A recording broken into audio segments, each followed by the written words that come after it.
अपनी इस भारत माता को बेचकर विदेशों में ना जाएं। विदेशों में क्यों जाते हैं युवा? विदेशों में पढ़ने के नाम पर जाते हैं और पढ़ने के साथ वहां पर काम करते हैं, यानी लर्निंग विद अर्निंग।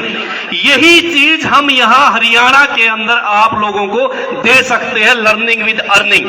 वो हम किस प्रकार से दे सकते हैं? हमने अभी एक्सपेरिमेंट चंडीगढ़ के अंदर अपने कॉलेज के अंदर किया है। जो बच्चे हमारे पास पैरामेडिकल के स्टूडेंट हैं, उनको हम क्लास के बाद हॉस्पिटल्स में काम सीखने के लिए भेजते हैं, यानी जो उसकी फीस और रहने का खर्चा लगता है वो अपना वो पढ़ाई के साथ साथ निकाल रहा है, यानी माँ बाप ने 1 रुपया भी उसकी पढ़ाई के ऊपर खर्चा नहीं करना।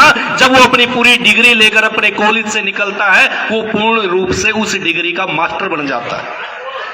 अगर कोई बच्चा बीटेक है गुड़गांव जैसी एमएनसी कंपनी में इंटरव्यू के लिए देने जाता है, तो उसका सीवी देख के वहां के एचआर कह देते हैं कि आपके पास एक्सपीरियंस नहीं है, एक्सपीरियंस लेकर आइए। लेकिन एक्सपीरियंस आए कहां से? कॉलेज में सर्टिफिकेशन और किताबें पढ़ाई जाती हैं, उसको काम नहीं सिखाया जाता।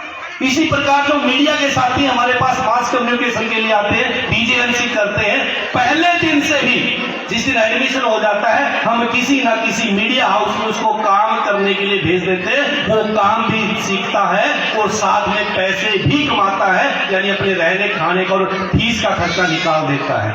ठीक उसी प्रकार जैसे फैशन टेक्नोलॉजी आ गई है, उसके हमारे पास कोर्सेज आते हैं, वो उन बच्चों को भी हम वहां चंडीगढ़ के अंदर भेजते हैं। तो हम एक निवेदन करना चाहते हैं ईरा इंटरनेशनल स्कूल से कि एक कैरियर काउंसिल यहाँ पर मीडिया वर्कशॉप जिस प्रकार हम लगाते हैं, उसी प्रकार युवाओं की एक वर्कशॉप यहाँ पर लगानी चाहिए, ताकि उनकी कैरियर को लेकर, उनके भविष्य को लेकर हमारे बांगर क्षेत्र के युवाओं को हम गाइड कर सके। क्योंकि बांगर क्षेत्र में हमने बहुत सारे रोजगार मेले लगवाए थे इस वक्त, लेकिन वो बच्चे जब कंपनियों में जाते हैं, वहां से 10 दिन 15 दिन में यूटर्न हो जाते हैं। वो कहते हैं हमें कहां फंसा दिया, यानी स्किल नहीं है। अगर विदेश में भी कोई बच्चा जाएगा, उसके पास स्किल होना चाहिए। अगर बर्तन भांजे मांजने आपने वहां पर जाकर खेती बाड़ी करनी है, तो आपके खेत में काम करना कौन सी बुराई बात है? इसलिए स्किल होना पड़ेगा। अभी सांसद जी ने कहा वो जमाना चला गया, बी ग्रुप की नौकरी के लिए लाइनें लगती थी, वो जमाना चला गया। हमें स्किल सीखनी पड़ेगी। अगर बीटेक करें तो साथ में काम भी सीखना पड़ेगा। डॉक्टर तो हर कोई नहीं बन सकता, एमबीबीएस हर कोई नहीं कर सकता, लेकिन एमबीबीएस डॉक्टर के साथ साथ बहुत सारा स्टाफ होता है, वो स्टाफ तो हम कम से कम हमारे बांगर के क्षेत्र से निकाल सकते हैं। इसके लिए कैरियर काउंसलिंग बहुत जरूरी है, और आने वाले समय में ईरा इंटरनेशनल स्कूल के साथ मिलकर इस बांगर की धरती पर हम वो कैरियर काउंसलिंग युवाओं के साथ मिलकर कर रहे हैं, और देश की बड़ी बड़ी कंपनियों को यहाँ बुलाकर आप लोगों का कैरियर सेमिनार लगाया जाएगा, ताकि हमारे लोग, हमारे युवा भी रोजगार की ओर जाए। क्योंकि खाली दिमाग काम का, अगर संसद साहब कह रहे सारा दिन फोन में घुसे रहते हैं। साथियों, फोन, फेसबुक और यूट्यूब के अंदर हमारा साथी इतने घुस गए हैं, अगर 10 दिन फोन ना दे तो आदमी बीमार हो जाएगा। फोन से निकलकर हमें रोजी रोटी के बारे में सोचना पड़ेगा, क्योंकि देश एक षड्यंत्र की तरफ जा रहा है। उस षड्यंत्र से हमारे युवाओं को बचाना पड़ेगा, क्योंकि युवाओं को रोजगार मिलेगा तो अब क्षेत्र में विकास होगा।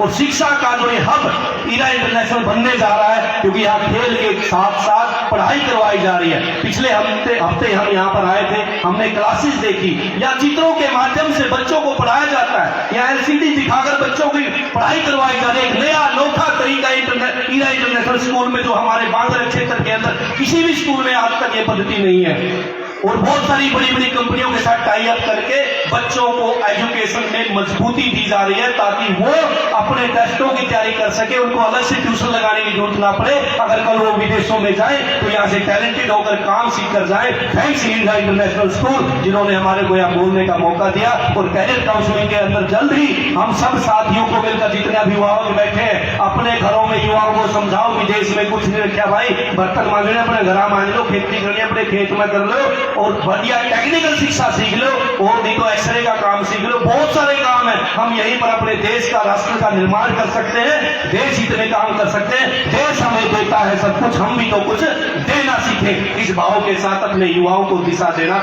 बहुत जरूरी है। नमस्कार सभी साहब।